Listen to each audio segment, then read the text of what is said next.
오늘 하나님께서 저희들이 주신 말씀입니다. 요한일서 3장 11절부터 24절까지 말씀 보시겠습니다. 신약성경 390쪽에 있습니다. 제가 말씀을 봉독합니다. 우리는 서로 사랑할지니 이는 너희가 처음부터 들은 소식이라. 가인같이 하지 말라. 그는 악한 자에게 속하여 그 아우를 죽였으니 어떤 이유로 죽였느냐? 자기 행위는 악하고 그의 아우의 행위는 의로움이라. 형제들아, 세상이 너희를 미워하여도 이상히 여기지 말라. 우리는 형제를 사랑함으로 사망에서 옮겨 생명으로 들어간 줄을 알거니와 사랑하지 아니하는 자는 사망에 머물러 있느니라. 그 형제를 미워하는 자마다 살인하는 자니 살인하는 자마다 영생이 그 속에 거하지 아니하는 것을 너희가 아는 바라. 그가 우리를 위하여 목숨을 버리셨으니 우리가 이로써 사랑을 알고 우리도 형제들을 위하여 목숨을 버리는 것이 마땅하니라. 누가 이 세상의 재물을 가지고 형제의 궁핍함을 보고도 도와줄 마음을 받으면 하나님의 사랑이 어찌 그 속에 거하겠느냐. 자녀들아, 우리가 말과 혀로만 사랑하지 말고 행함과 진실함으로 하자. 이로써 우리가 진리에 속한 줄을 알고 또 우리 마음을 주 앞에 굳세게 하리니 이는 우리 마음이 혹 우리를 책망할 일이 있어도 하나님은 우리 마음보다 크시고 모든 것을 아시기 때문이라. 사랑하는 자들아, 만일 우리 마음이 우리를 책망할 것이 없으면 하나님 앞에서 담대함을 얻고 무엇이든지 구하는 바를 그에게서 받나니 이는 우리가 그의 계명을 지키고 그 앞에서 기뻐하신 것을 행함이라. 그의 계명은 이것이니 곧 그 아들 예수 그리스도 이름을 믿고 그가 우리에게 주신 계명대로 서로 사랑할 것입니다. 그의 계명을 지키는 자는 주 안에 거하고 주는 그의 안에 거하시는 우리에게 주신 성령으로 말미암아 그가 우리 안에 거하시는 줄을 우리가 아느니라. 아멘. 앞뒤 좌우에 계신 인사합니다. 사랑합니다. 축복합니다. 오늘 말씀이 있는 이 요한일서 말씀 전체를 가만히 살펴보면 구원에 대한 표현이 12가지가 나오는 것을 알 수가 있습니다.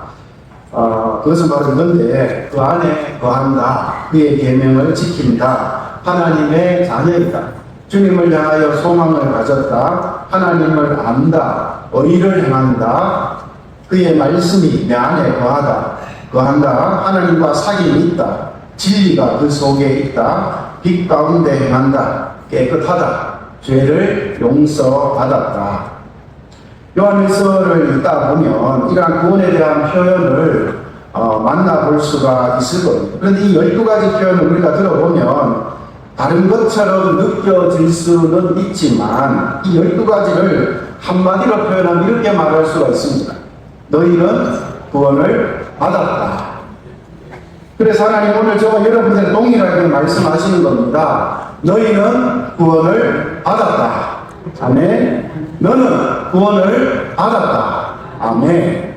자, 옆에 있는 분 한번 보시기 바랍니다. 나도 구원 받았지만 옆에 있는 분도 구원 받은 줄 믿습니다. 그리고 옆에 계신 분을 지그시 바라보고 이렇게 인사하면 좋겠습니다. 구원 받으셨으니 참 좋으시겠습니다. 구원 받으셨으니 참 좋으시겠습니다. 아멘. 얼마나 좋습니까? 그렇죠?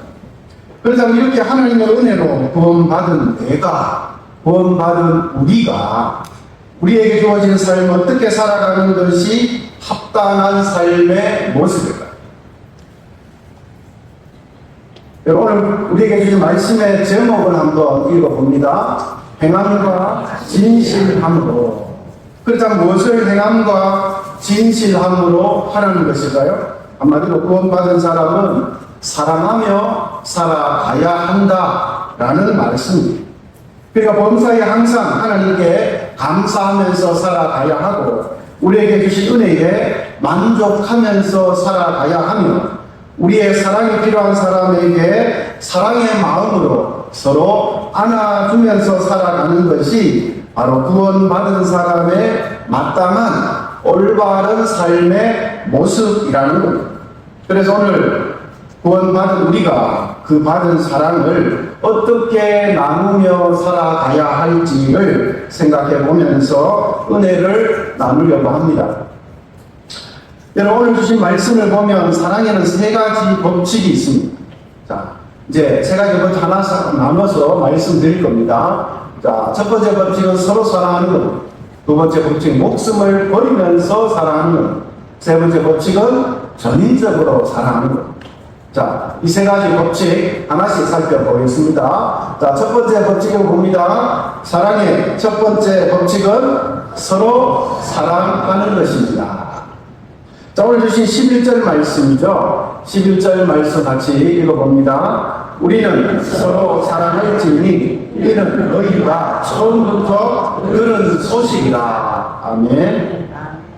여러분, 일방적인 사랑은 항상 슬픔을 가져다 줍니다. 다들 경험해 보셔서 아시겠지만 짝사랑은 정말 힘들고 슬픈 일입니다. 짝사랑을 하는 사람도 힘들지만 당하는 사람도 역시 슬프고 힘듭니다. 그렇기 때문에 사랑의 근본 법칙은 서로 사랑하는 것입니다. 그러니까 사랑은 한마디로 관계라는 말씀입니다. 사랑은 홀로 독불장군처럼 있는 것이 아니라 서로 사랑하는 것입니다. 이 세상에 사랑을 받지 않아도 될 만큼 부요한 사람은 단 한 사람도 없습니다. 또한 사랑을 주지 못할 만큼 가난한 사람도 없습니다. 그러므로 누구나 사랑을 받아야 되고 누구나 사랑을 줄 수 있어야 하는 것입니다. 여러분, 사랑하게 되면 건강해진다고 합니다. 집에 홀로 계시는 할아버지, 할머니가 힘은 드실지는 모르지만 손자, 손녀를 키우면서 몸도 마음도 건강해지는 것을 경험한다라는 겁니다. 이건 역시 교회도 마찬가지입니다. 교회는 사랑하면서 건강해지는 곳입니다. 사랑받는 사람은 받는 사랑만큼 건강해지고 사랑하는 사람은 하는 사랑만큼 건강해지는 것입니다.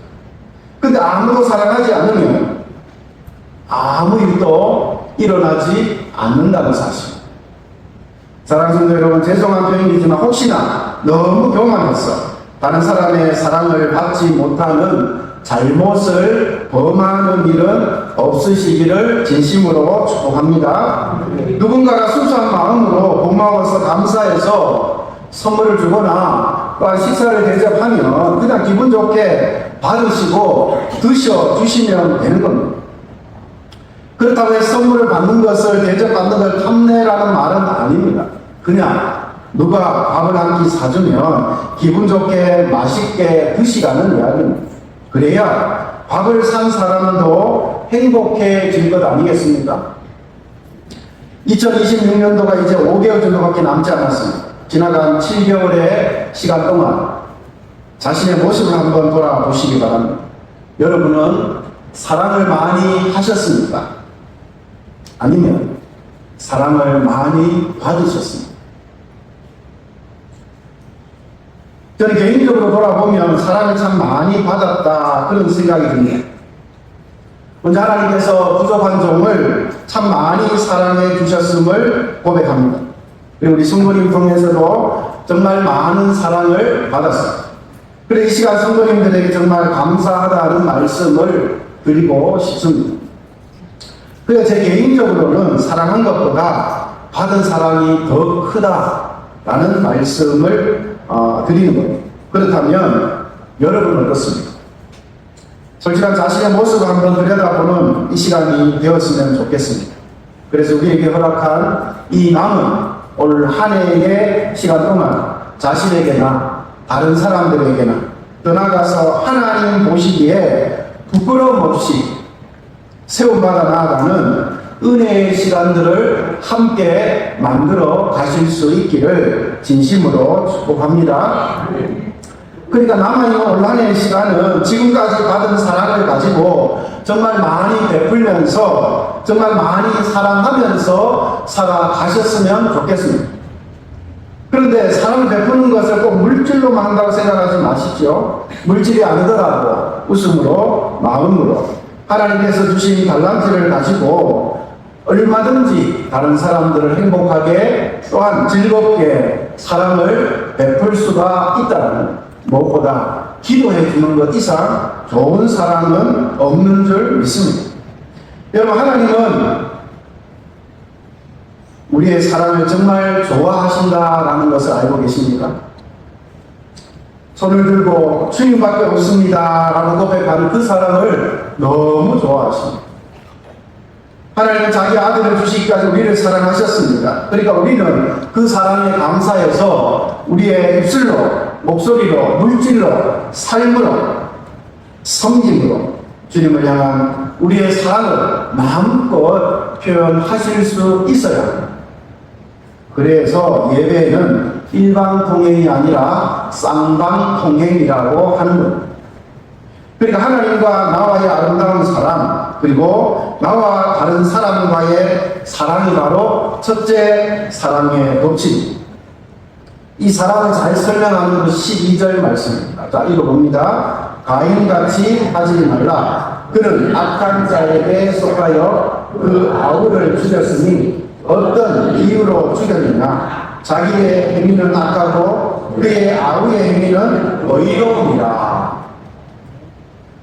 가인같이 하지 말라라는 것은 가인은 사랑하지 않았다라는 뜻입니다.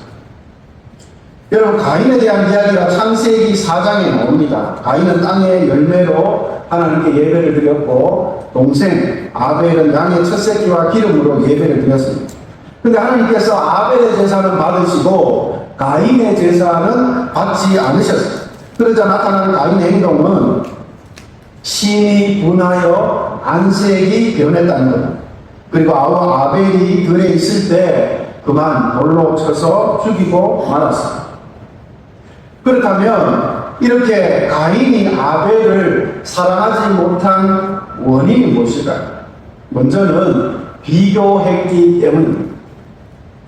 가인은 동생과 자기를 비교했습니다. 여러분, 피를 나는 형제는 서로 박수 치고 사랑하고 격려해야 할 대상이지 절대 비교할 대상이 아닙니다. 자기의 제사는 받지 않으시고 동생의 제사만 받으셨다면 그것 때문에 낙심할 것이 아니라 하나님께서 자기 동생의 제사를 받아주셨다는 것에 대해서 박수를 쳐주어야 하는 겁니다. 마귀가 주는 가장 무서운 것이 있다면 바로 비교하는 마음입니다. 서로 비교하기 시작하면 절대 사랑할 수가 없습니다. 우리는 하나님 안에서 한 형제 자매입니다. 그리고 우리는 경쟁 상대가 아니라 한 가족이라는 사실을 여러분 꼭 기억하시기를 주님의 이름으로 축복합니다. 두 번째는 가인이 하나님을 불신했습니다. 하나님의 판단을 믿지 못했다는 겁니다. 하나님께서 다 생각하셔서 동생 아벨의 제사를 받으시고 가인의 제사를 받지 않으신 것인데도 그 하나님의 판단에 도전한 것입니다. 그래서 이것이 마음으로 나타났습니다. 세 번째는 가인이 악을 실행했습니다. 내 동생을 죽이고 싶다라는 생각이 들었을 때 이 생각을 키웠고 아무도 보지 않을 때 그 악한 생각을 그만 실행으로 옮기고 말았습니다.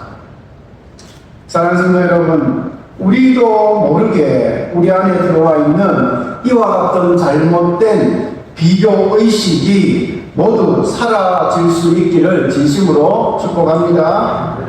하나님께서 우리 각자에게 가장 좋은 것을 주셨습니다. 그러면 절대 비교하지 말고 서로 있는 그대로 인정해 주시기를 진심으로 축복합니다. 12절을 보면 가인이 아벨을 죽인 이유가 나와 있습니다. 그것은 가인이 악한 자에게 속하였기 때문이라고 말씀합니다. 아벨은 바르고 의롭게 생활하는 의인이고 가인은 악하기 때문에 아벨을 미워한 것입니다. 사랑하는 13절 말씀처럼 세상이 우리를 미워할 수 있다는 것을 꼭 기억하셨으면 좋겠습니다.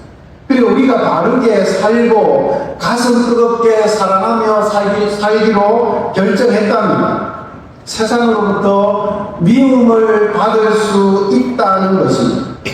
이런 아벨을 가인이 싫어했던 것처럼 의롭게 살기를 원하고 사랑하며 살기를 원하는 우리를 세상이, 가족이, 주변 사람들이 이해하지 못하고 싫어할 수도 있습니다.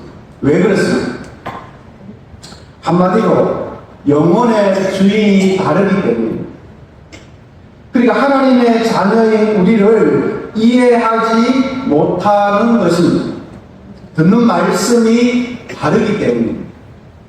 세상 사람과는 다른 마음을 듣기 때문에 사람이 우리를 미워할 수 있는 겁니다. 그러니까 미워하는 것은 당연하다라고 생각을 하셔야 합니다. 14절, 15절 말씀 읽어봅니다. 우리는 형제를 사랑함으로 사망에서 옮겨 생명으로 들어가는 줄을 알거니와 사랑하지 아니하는 자는 사망에 머물러 있느니라. 그 형제를 미워하는 자마다 살인하는 자니 살인하는 자마다 영생이 그 속에 거하지 아니하는 것을 너희가 아는 바라. 사망에서 생명으로 들어간 사람은 사랑하는 사람이고 사망에 아직 거하는 사람은 사랑하지 않는 사람입니다.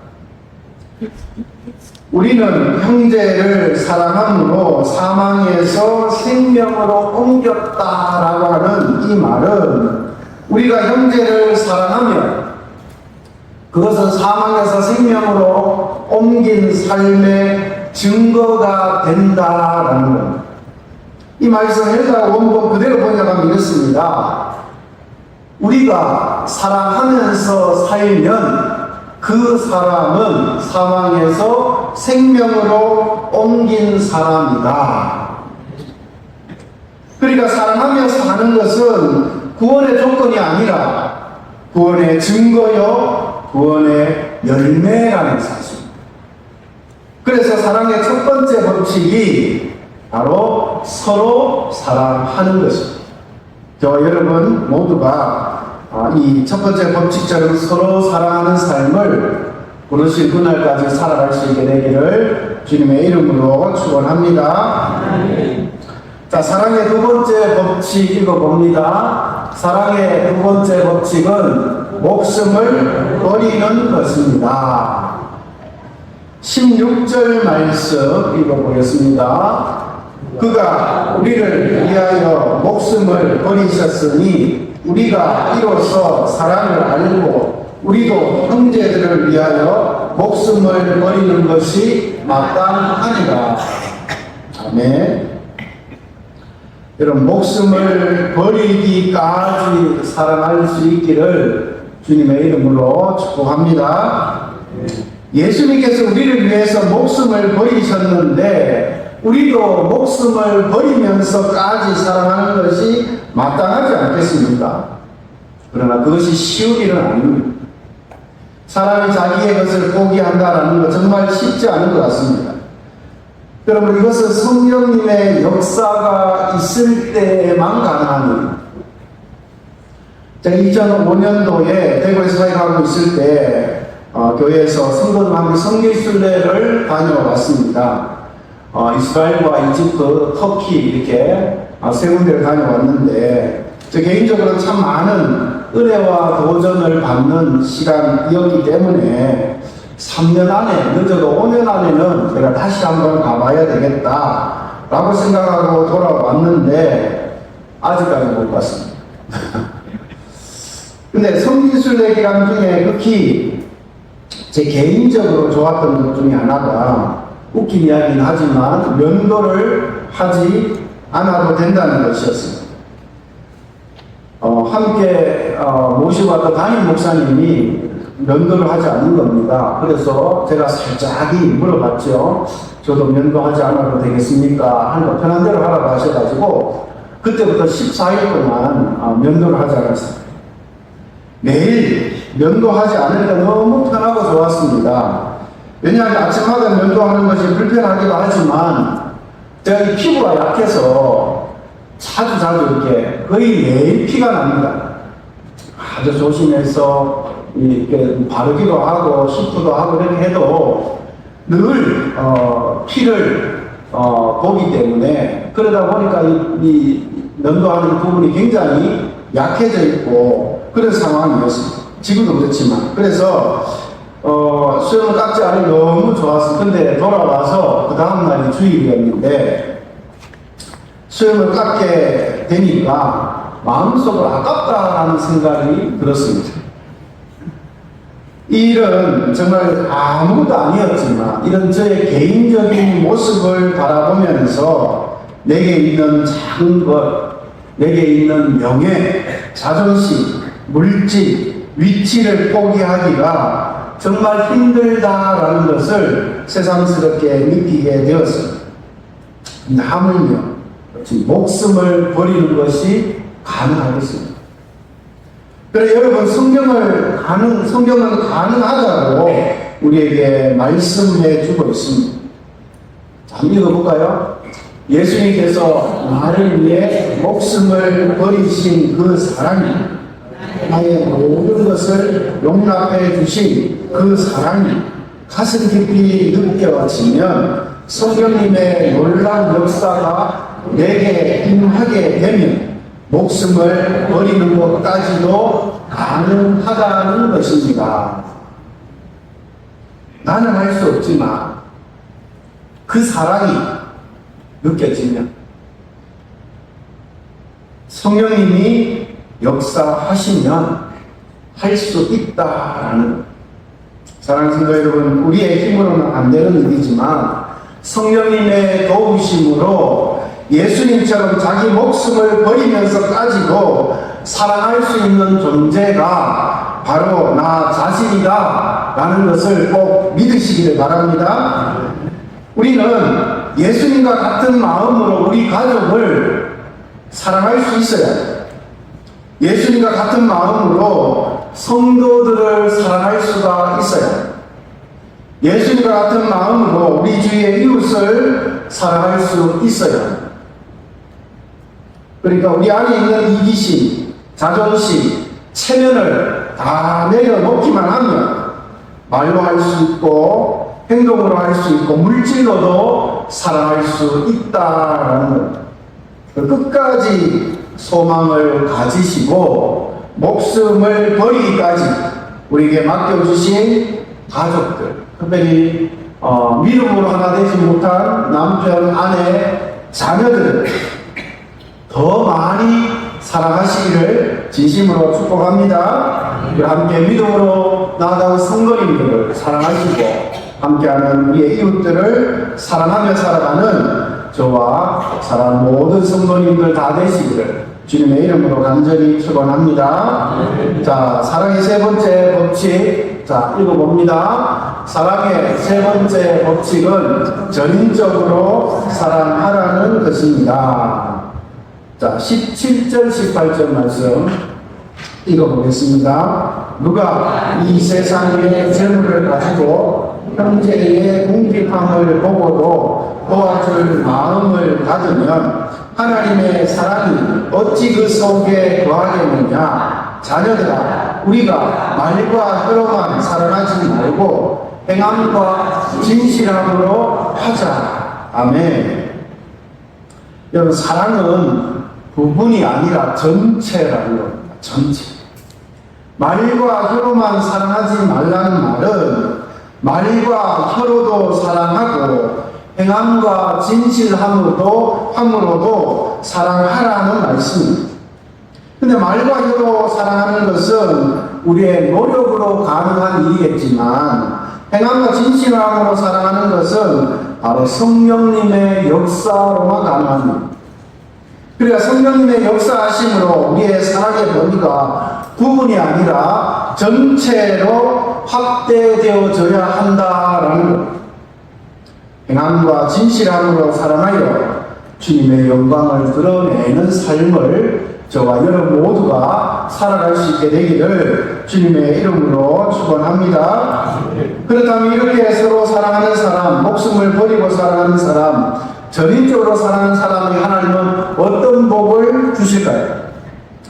19절부터 22절까지 말씀 같이 한번 읽어봅니다. 이로써 우리가 진리에 속한 줄을 알고 또 우리 마음을 주 앞에서 굳세게 하니 이는 우리 마음이 꼭 우리를 책망할 일이 있어도 하나님은 우리 마음보다 크시고 모든 것을 아시기 때문이라.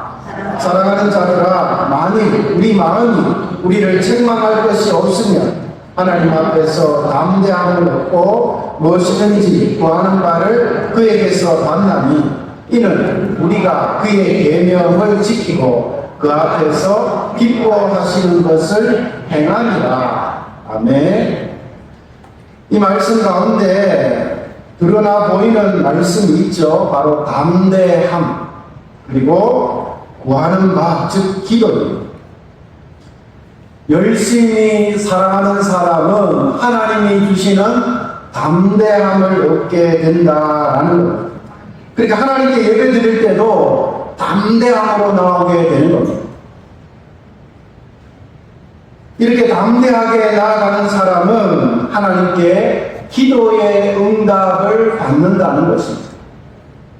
평소에 사랑하면서 살고 뜨겁게 베풀면서 살아가면 하나님께서 그 입술에서 나오는 기도에 응답해 주신다고 하는 말씀입니다.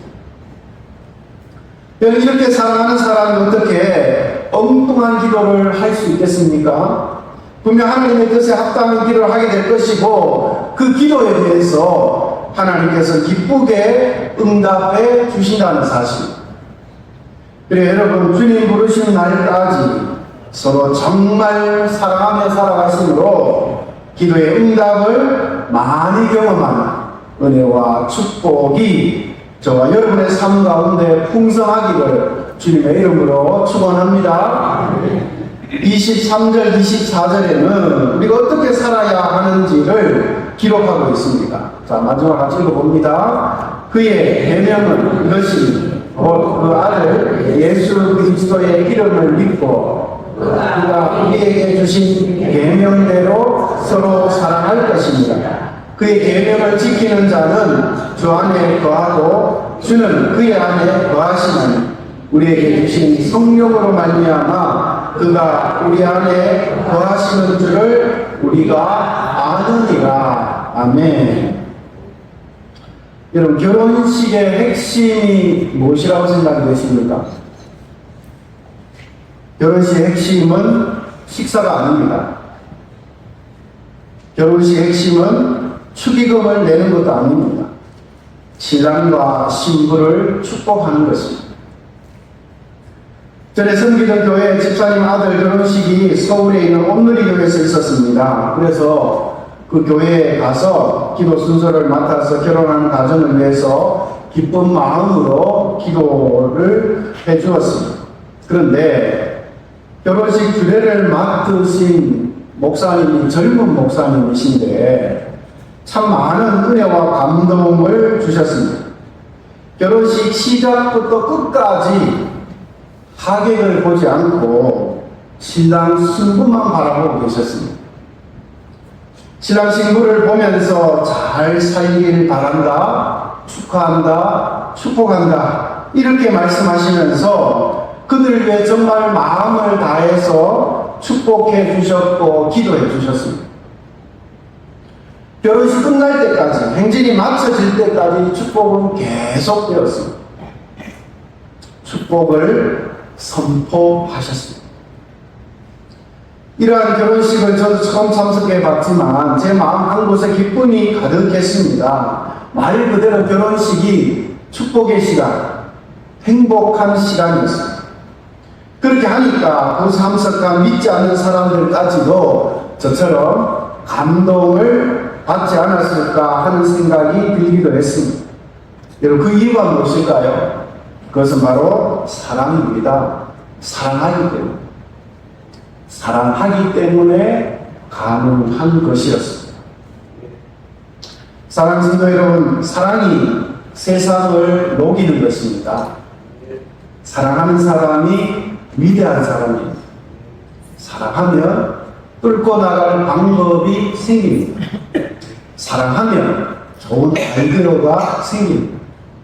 사랑하면 가슴이 따뜻해지는 것입니다.